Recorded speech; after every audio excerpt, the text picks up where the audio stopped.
Not really. That's true. There's an honest person. I needed to turn my mic on. I needed my words to be magnified by the volume of our amplification system. I thought those two words close together may not have been a good idea, even with my mic on. The sound of my words are more clear and more distinct through the sound system because my words get magnified in volume. This Advent, I'm focusing on a series of messages called The Sounds of Christmas, specifically sounds of crying in the Nativity story, and not just of a baby. Today we hear a cry from a soul. Deep down, a soul crying out. And it sets the tone of the holy season. Many of you know and love Mark Lowry's modern Christmas classic song, Mary, Did You Know? It's been sung here countless times by various soloists. Its lyrics say, Mary, did you know that your baby boy would one day walk on water? Mary, did you know that your baby boy would save our sons and daughters? Did you know that your baby boy has come to make you new? The child that you delivered will soon deliver you. It's certainly an inspirational classic that describes what God has done for each of us in the birth of a baby at Bethlehem. There's a current meme going around that has on the top half a singer. There's that song's title as a question. Over top of the singer's photograph, Mary, did you know? The bottom half of the meme shows an angel drawing with the answer Mary gives in the meme. Yes, the angel Gabriel told me. Mary, did you know? Well, she was told. And the words of the Magnificat that we read today affirms what she knew. The first chapter of Luke, from which our reading today is taken, clearly confirms Mary did know. But hear this. Don't discard Mark Lowry's Christmas classic. When you hear the song, maybe change the name Mary to your name. Jim, did you know that your baby boy will one day give sight to men? Jim, did you know that your baby boy will calm the storm with his hand? For that baby is each of our babies. That baby is a gift for each of us. Did we know? Do we know what that baby does for us? Just insert your name. It's powerful. So in Luke's first chapter,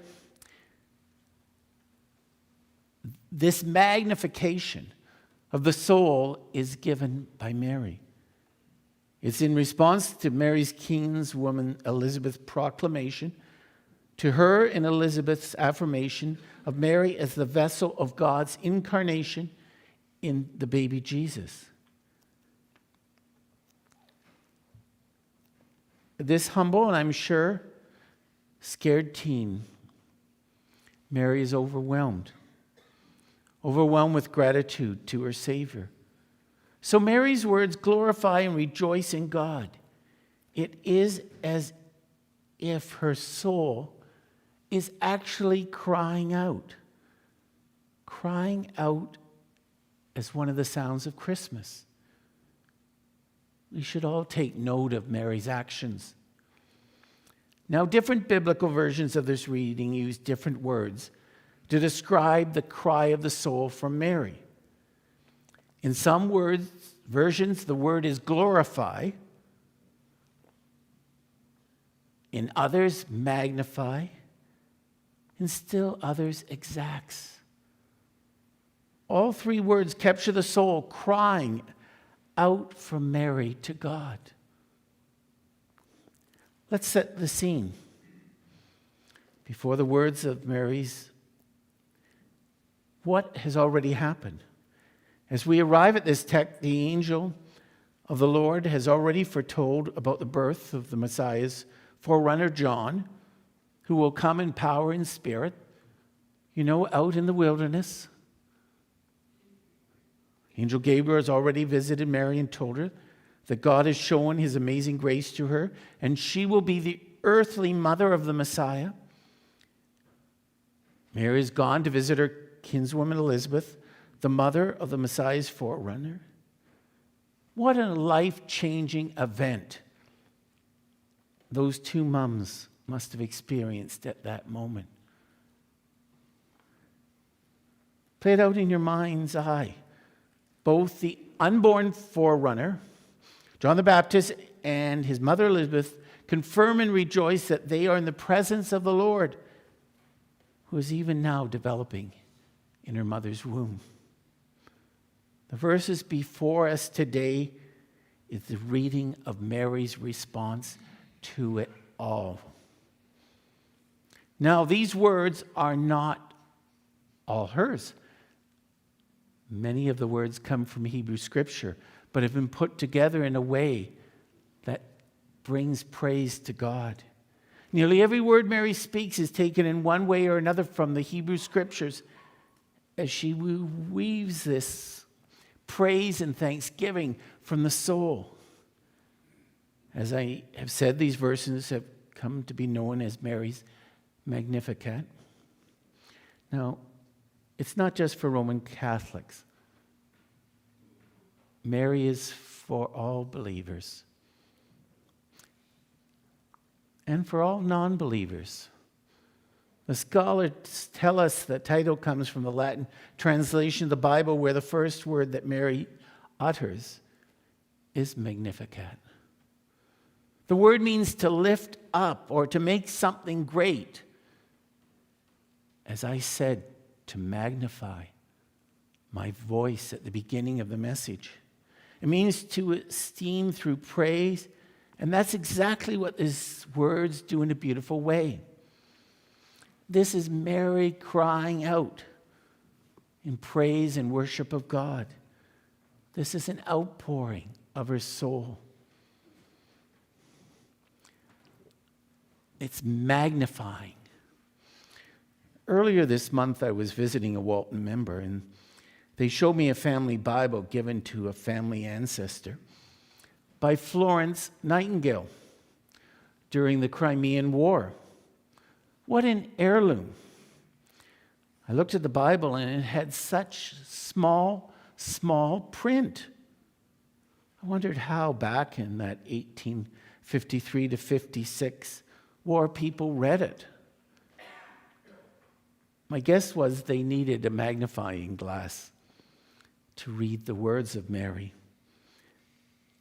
to magnify her words as she magnified the blessing of the Lord. It's like reading on a pill vial.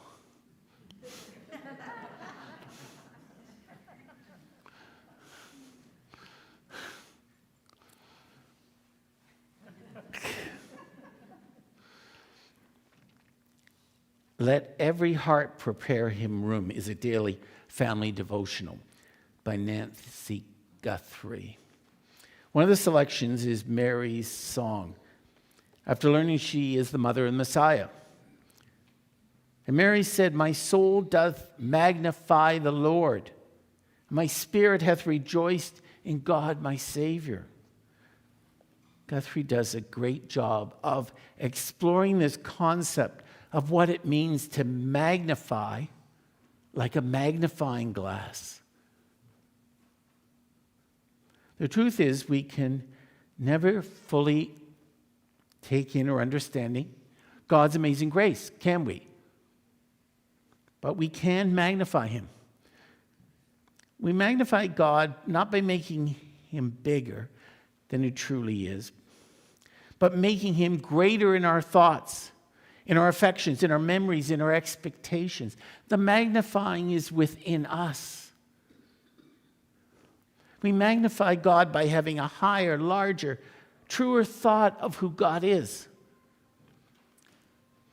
We magnify God by telling others about God's greatness so that we can have bigger thoughts about God. If you look up the meaning of magnify in the dictionary, part of the definition is to cause to seem greater or more important. Attribute. Importance to intensify, to dramatize, to heighten, to extol, to praise. This simple young woman from a small town in the far edge of the Roman Empire is magnifying a blessing that God has brought into her life. Well, how do we do that in practical ways? Ours was back in October. Our American neighbors did it back at the end of November. We magnify with Thanksgiving, don't we? That second weekend of October. But let's not be surrounded or limited by our Thanksgiving, by pumpkins and corn stalks.